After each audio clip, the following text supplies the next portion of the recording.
नमस्कार। आज के मुख्य समाचार इस प्रकार हैं।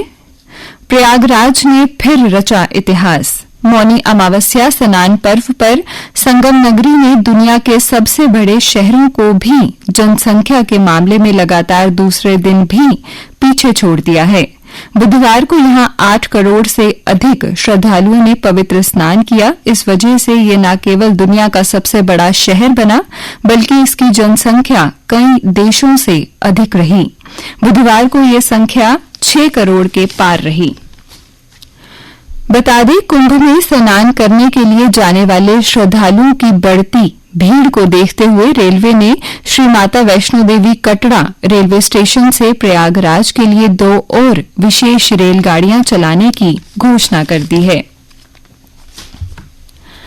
आतंकियों का सफाया करने और पाकिस्तान अधिकृत कश्मीर में सक्रिय आतंकियों के मंसूबे विफल करने के लिए पुलिस ने अभियान तेज कर दिया है। बुधवार को जम्मू कश्मीर पुलिस ने आतंकियों के 25 ठिकानों पर छापे मारे। राजौरी जिले में बड़े पैमाने पर पुलिस ने आपत्तिजनक सामग्रियां जब्त की। जानकारी के अनुसार सुरक्षा बलों ने जम्मू संभाग में करीब 24 स्थलों पर आतंकियों की तलाश में बड़े पैमाने पर तलाशी अभियान चलाया था। इस अभियान की समाप्ति के एक दिन बाद पुलिस ने सक्रिय आतंकवादियों के ओवरग्राउंड वर्कर नेटवर्क को ध्वस्त करने के लिए उनके घरों पर छापे मारे। भारतीय अंतरिक्ष एवं अनुसंधान संगठन यानी इसरो ने अपने 100वें मिशन का जश्न मनाया। इसरो ने उन्नत नेविगेशन सैटेलाइट NVS-2 का सफल प्रक्षेपण किया। इससे जमीनी, हवाई व समुद्री नेविगेशन को और सटीक बनाने में मदद मिलेगी। ये भारतीय नेविगेशन तंत्र स्थापित करने की श्रृंखला में दूसरा सैटेलाइट है। इसका उद्देश्य भारतीय भूभाग से 1500 किलोमीटर के आगे के क्षेत्रों में सटीक स्थिति, गति व समय की जानकारी देना है। बता दें, नाविक के तहत पहला सैटेलाइट NVS-1 29 मई 2023 को लॉन्च किया गया था। सुप्रीम कोर्ट ने अहम फैसले में PG मेडिकल सीटों में अधिवास आधारित आरक्षण को असंवैधानिक बताते हुए स्पष्ट किया कि इसे कतई स्वीकार नहीं किया जा सकता।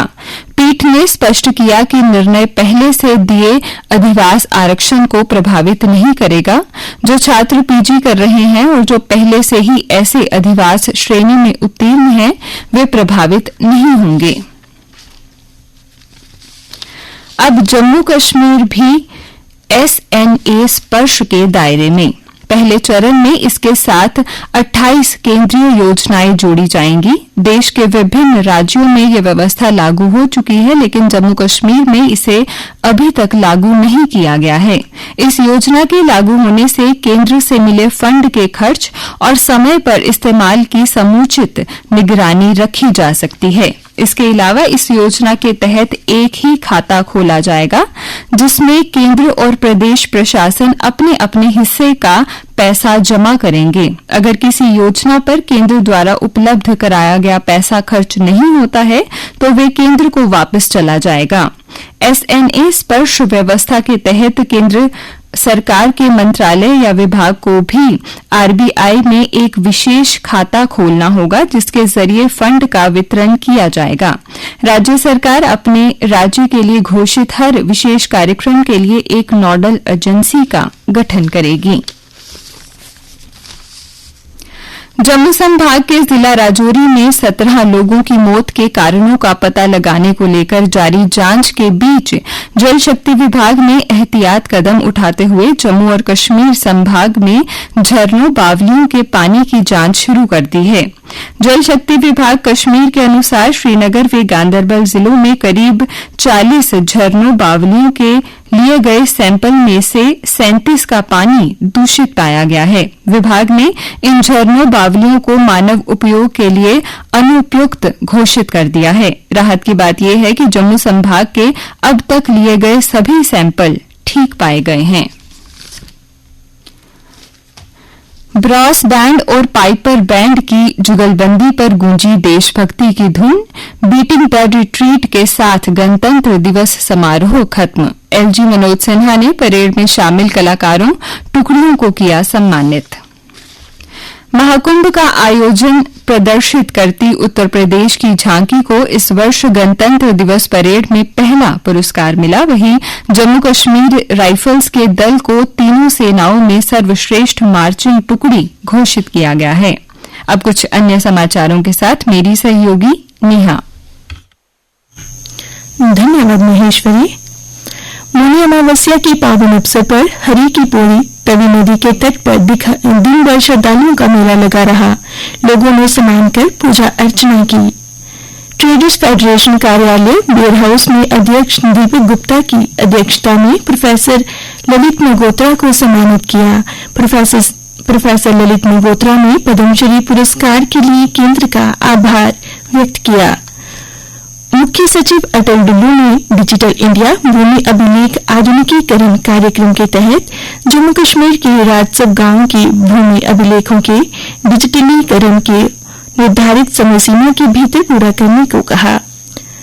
वन संरक्षण के लिए केंद्र से मांगा 689 करोड़ का पैकेज।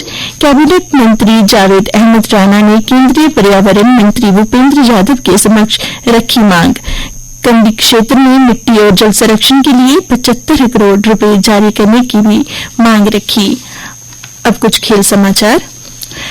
विश्व चैंपियन डी गुकेश ने अपने शानदार फॉर्म का परिचय देते हुए टाटा स्टील शतरंज टूर्नामेंट में 9वें दौर के बाद एकल बढ़त बना ली है। गुकेश हमवतन लियो मोंडोका को हराकर शीर्ष पर पहुंचे। अब गुकेश के 6.5 अंक हो गए हैं। पेरिस ओलंपिक में भाग लेने वाली 14 वर्षीय धीमी संधू ने राष्ट्रीय खेलों की तैराकी प्रतियोगिता में 3 स्वर्ण पदक जीते। कर्नाटक ने 5 स्वर्ण और 2 रजत पदक अपने नाम किए। भारतीय बैडमिंटन खिलाड़ी किदांबी श्रीकांत सीधे गेम में जीत से Thailand masters BWF super 300 tournament की दूसरी दौरे में प्रवेश कर चुके हैं। स्टीव स्मिथ ने 35वां शतक जड़ा और 10,000 रन बनाने वाले दुनिया के 15वें बल्लेबाज बने। श्रीलंका ने ऑस्ट्रेलिया को 12 रन की शानदार जीत से ICC अंडर-19 महिला T20 विश्व कप में अपना अभियान खत्म किया। और अब मौसम। प्रदेश में बारिश और बर्फबारी के आसार, रात को सर्दी बरकरार।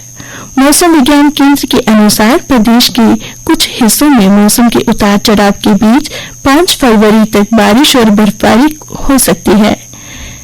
प्रदेश में कल का अधिकतम तापमान 22.4 डिग्री सेल्सियस और न्यूनतम तापमान 11.2 डिग्री सेल्सियस रिकॉर्ड किया गया। आज सूर्यास्त 6:01 पर और कल सूर्योदय 7:26 पर होगा।